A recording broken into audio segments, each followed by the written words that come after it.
Hey there, true crime friends. So listen, I'm sitting here and I'm doing my research, right? I have my pencil, I have notes, and I'm listening to all these snapped episodes like, which one is going to be perfect for lunchtime true crime, right? And I'm like, I am very particular. It's a lot of cases I'm like, no. This is not good for me and the girls. We need to sit and have a kiki about a story that we can actually relate to. And then I found it.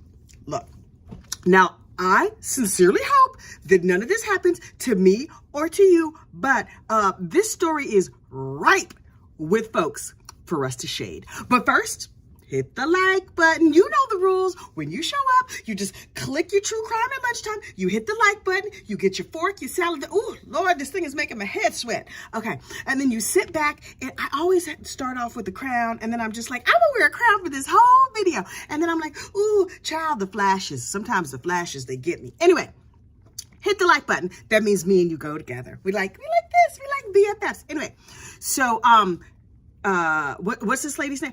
Janice Bonnell. I just watched it, so like I have notes. I have copious notes, but you know I don't go off notes. This is just like off the top of the dome, just like that crown was. So look, Brett, was his last name Bonnell? Child, unclear, does not matter. Brett was this nice dude, right? He's living over there in Indiana.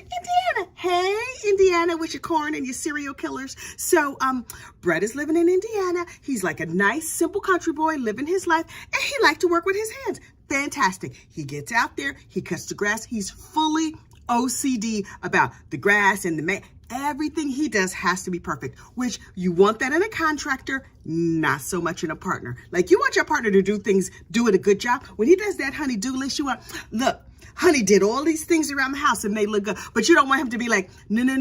This paint has to be perfect. It's going to take me 3 more hours. Boo-boo, I'm going to just need you to finish painting the kitchen so I can get in here and make dinner. So anyway, Brett is like, you know what I would like? I just want a family. If I could just settle down and have a nice family, that would be great. And who does he meet? He meets Janice, and Janice has a little daughter, and he's like, you know what? Instant family. A nice lady who likes me and does not mind my OCD, and a daughter. We are a happy family. So they're living, they have the happy family. Everything is terrific, right? And so they're like, okay, you know what we should do? We should start a business. Now, Brett's mama had died, or was it Janice's? Somebody's mama died, and they got a little bit of money. And they're like, we are going to take our inheritance, and we are going to start an embroidery business. Embroidery, you say? Now listen, personally, I love embroidery. Love it. I kind of want an embroidery machine, but I fear that I would never use it. It'll just be one of the 1,000 craft projects that I never have time to do. They started an embroidery business. Now, personally, I don't know of any embroidery millionaires, but you don't need to be a millionaire to be happy. You can be happy at any economic level, only like not super poor, but like middle class. You could be very happy and not have $1 million, although I would prefer to be happy with $1 million, but that's just me. So they start this embroidery business. They're going around. They're like, they're doing the doggone thing. They're making a little bit of money and everything is going good. And they're like, okay, this ribbon and yarn and fabric and whatever is not cheap, but we are making it work great. So they're working by day, embroidering by night, living happily ever after. And then one day, tragedy strikes. And it's like, oh, there's a fire and the house burns down. So does the embroidery business. All your yarn and everything is gone. Your thread, the needles, everything gone. They're like, okay, don't worry about it. We're going to get some insurance money because, yarn, insurance, whatever, thread, whatever you call it. So they're like, hey, Nationwide, when is our check showing up? And Nationwide is like, yeah. No problem. When the house burned down, you had Service Pro come in and clean everything up. So it was like it never happened, only then we could not investigate. So no money for you. And they were like, wait, what? Now we are homeless and we have no yarn and we have no embroidery business here in Indiana. What are we going to do? Turns out that both of their homes were trailers, but a trailer home is still a home, but it's not like they had like a big multi-million-dollar mansion. So they weren't going to get a crazy amount of money, but they were going to get some money, but they didn't have any. And they were like, shoot, we're broke. We're homeless. We have no yarn. What are we going to do? Personally, I will fall apart without yarn, but that's just me. But Janice's sister Betty is like, listen, I'm living down here in Texas. Everything is bigger in Texas and wonderful. You should come on down and live down here by us. Now that Mama's dead, the only family you have up there is Brett and his people. And you don't want to be near your husband's family. Girl, come on down here with us. Get your kid, get your husband, come on down. And so Janice was like, that sounds like a good idea. Brett, boo-boo, since we don't have nothing, can we go to Texas? And he was like, we can go to Texas, because he was a kitty cat and he would just lay down and do whatever she wanted to do. So they moved to Texas. And then he got a job at the Parks and Recreation Department. Isn't that perfect for him? He likes to cut grass, and he's like, I am living my best life. I cut the grass, I line up the edges, and instead of people being annoyed by my OCD around the lawn, I'm getting paid extra for it. This is fantastic. And so everything's perfect, right? Everything is great. But you know what was it? Because this is snapped. So look, early one morning, Janice is out here driving along the side of the road, and the police pull her over and they're like, hey girl, what's going on? And she's like, my husband went to Walmart last night to buy minutes for his phone card and he never came home. So I'm driving around looking for her. And they were like, okay, let's go back to the house and we can sit down and have a chat about all that. And she was like, okay, I'm just so nervous. So they take her back to the house, they sit her down, and they're like, girl, we got to tell you something. I mean, you know, that's not exactly what the cops said, but they said words to the effect of, girl, Brett is dead. And so she was like, what? Brett is dead? Oh my God. And so she's freaking all the way out. Who would want to kill Brett?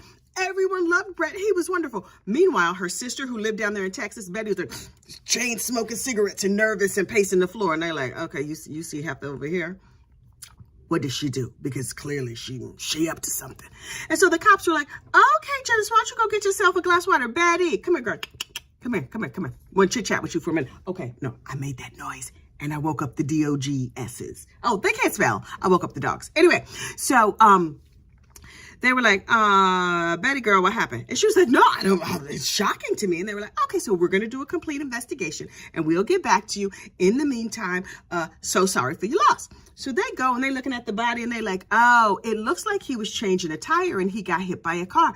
That's terrible. His car is on the side of the road. The tire is flat. But wait, he's all beat about the head and his pockets are turned inside out.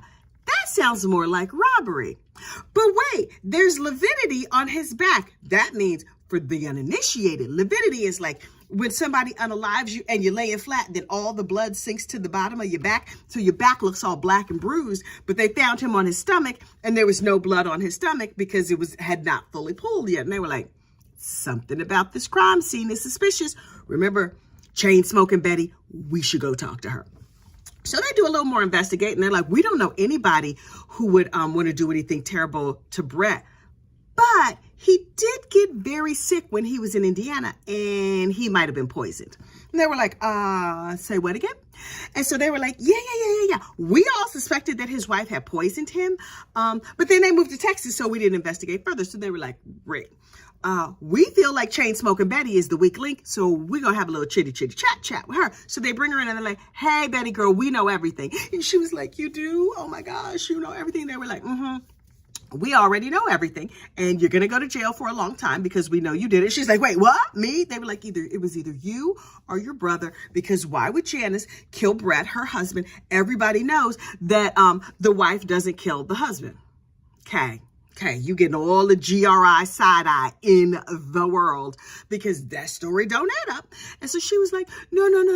It might have been my brother. It definitely was not my sister, who I like very much. But, you know, we've been fighting since Mama died over the money. And so maybe my brother did it. And the cops were like, thank you so much. You sit right here. We're going to give you some nice striped pajamas to wear while you wait. And we're going to go talk to your brother. And the brother was like, wasn't me. You want to check out them girls, though, because they up to something. You know, it was some life insurance, and Janice was trying to get the life insurance on her husband. You should go check back with them. So they talked to Janice. Janice is a stone. She's like, I have no idea what you're talking about. I might need to speak to a lawyer. You stand here on my front porch. I'm going to call the popo. Oh, wait, you're the police. Never mind. I'm going to call a lawyer. So, no. So they were like, wait. Where's that weak link? Where do we stash her? Oh, yeah. She's still over at the jail in her striped pajamas. Let's go on, pick her up and see what she has to say. So they're like, Betty, we talked to your brother. That's not what happened. Betty, tell us everything, or you're going to prison. And she was like, oh God, do you have a cigarette? If you could give me a cigarette and a Diet Coke. Because, you know, these heifers always want a Diet Coke. Because, yes, they weigh 500 pounds, but they need that Diet soda. So she was like, if you could just get me a cigarette and a Diet Coke, I would tell you everything. And they were like, okay, would you also like a Big Mac? And she was like, yes, please. Do you also have donuts? And so they sit her down and they give her the things she's looking for. And she's like, okay, let me tell you what happened. When they lived back in Indiana, she tried to poison him because the embroidery business took up all the life insurance money that they got when mama died. And they were looking for a way to like get some cash together. So they burned down the shed. They burned down their house, including the trailer that housed their business. But because they had Service Pro who came and cleaned up and made it like it never happened, not a commercial, just facts. They were like, yeah, the insurance company was like, nah, girl, you cleaned up all the evidence. We can't help you out. And so they were like, oh, so they moved to Texas under the theory that you could poison him down here and nobody would notice the difference because it's Texas. And hey, Texas, I see y'all.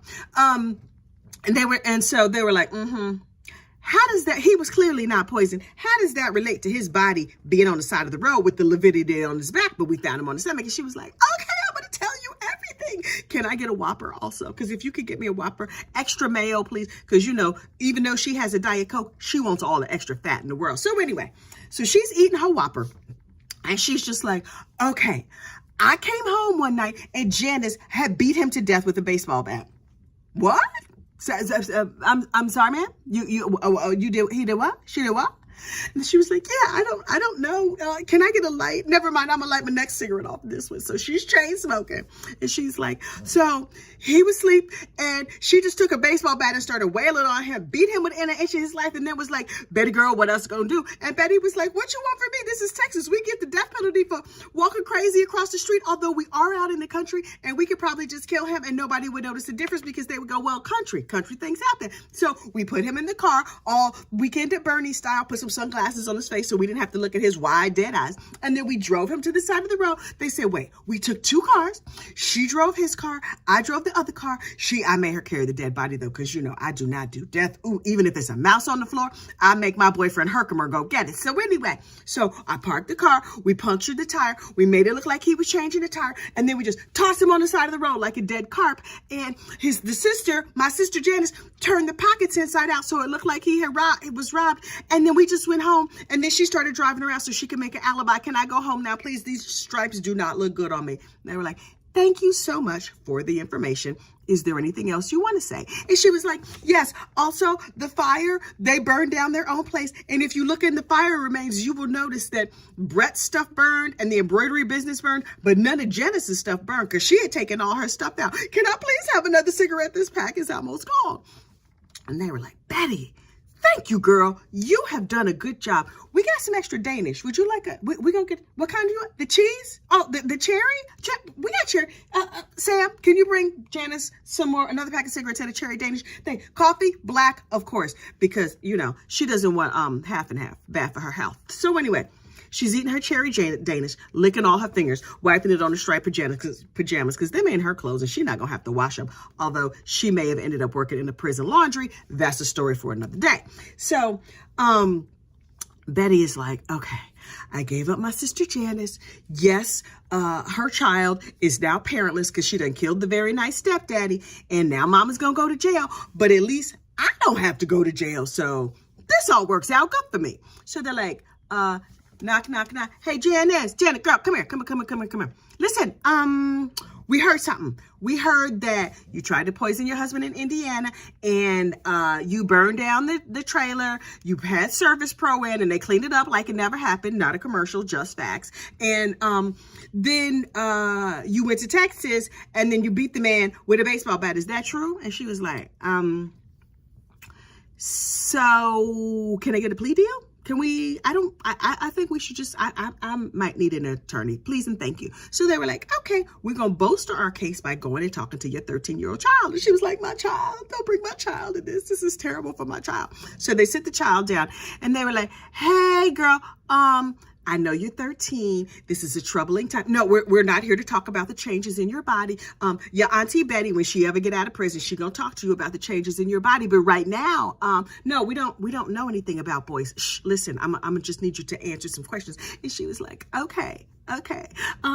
Can I do this on Snapchat? Because you know, teenagers. So And I said, what did you think of Brett, your stepdad? And she was like, he's the only dad I've ever known. He was a pussycat. He was nice. He was sweet. He was kind. I'm devastated that he's dead. Although I do understand my mama killed him with a baseball bat and then stuck him in a car and they drove him out to the side of the road, Weekend at Bernie style, and then threw him on the side of the road. But I don't know anything other than that. Do you still have any of those Danishes? Because I could use a little something. And they were like, okay, girl, thank you so much. So they go back to Janice and they're like, Janice, girl, we got the goods on you. So she takes a plea deal and she goes to prison because she deserved to go to prison. And everyone is like, that is terrible. Can you believe she did all this? And Betty was like, can I go home now? Because I need to calm my nerves. Do you have some Xanax? Do you have some Trazodone? Can you crush it up and kind of snort it? I just got questions. And they were like, okay, Janice, girl, listen, you gonna go to prison for 3 years because, you know, the Weekend at Bernie's and the driving and the throwing the dude on the side of the road like he's a dead carpet. But as a concession, you're not going to go for 45 years like your no-account sister is. And I was just like, that seems fair. So Betty trots herself off to prison where she may or may not have worked in the prison laundry. And she probably ran across that striped pajama shirt they gave her on the first day. And she's like, is this my old shirt? Oh, look, cherry Danish. Smells like cigarette smoke. This is probably mine. Oh, I remember the memories. Oh, having a flashback to the time they interrogated me with the hot light in my face and I had that Whopper with the extra mayonnaise. So she goes to prison. She's sentenced to 3 years, but she only does 18 months because she didn't actually do the killation. She was convicted of like helping clean up the scene after the fact, something like that. There's a technical legal term for that. I'm not entirely certain what it is, but she got like a teensy prison sentence. I think up here they call that doing a bullet. When you go and you just in and out real quick, they call that doing a bullet. Personally, I don't want to do a bullet. I don't want to do a casing. I don't want to do nothing gun related because I'm not trying to go to prison. We have discussed this. I am not a prison kind of girl. I won't even stay in like a 2-star hotel. So prison, oh no. I would well imagine that the Yelp reviews at prison are terrible. Anyway, so Betty does a bullet, quick, in and out. She's out of prison now. Her sister, life. I don't think she was LWOP'd, but she was old when she went in. I mean, not old. She was like, 40 something. By the time she does 30 years, child, that's life. That is life. That's her life. And then the daughter lived happily ever after with her father's family because really, she should probably stay away from her mother's family. They don't seem like good people. They have terrible health hazards. They're known to unalive people and drive them around Weekend at Bernie style with the dark glasses on. So look, that is your true crime at lunchtime. As an aside, apropos of absolutely nothing, I have to tell you the time about the deer that died in my yard. I alluded to it in another video. And then it occurred to me, maybe I should make that a separate apropos of nothing. Because child, I do go on and on. You know what? That's what I'm going to do. I'm going to make that a bonus video. And then I'm going to load it up and then you can watch it. Because we know if these videos are too long, they take 500 years to upload. And then I forget what I talked about. And we ain't got free time like that. Okay, I'm going to make an apropos of nothing about the deer. You have a wonderful day. If you did not already, please hit the like button. Please subscribe to this channel. We're this close to having 2,500 subscribers. I'm so excited. And again, tell me in the comments what we should do to celebrate 2,500. Ooh, I hope my numbers go up and not down. You look at this video and be like, how come she only has 300 subscribers? She talking about 2,500. What happened? Anyway, y'all probably talk too much because that's what happens to me all the time. You enjoy the rest of your lunch. Wash your dishes because your mom doesn't work here. Wash your dishes. You have a great rest of your day and I will see you soon. Bye.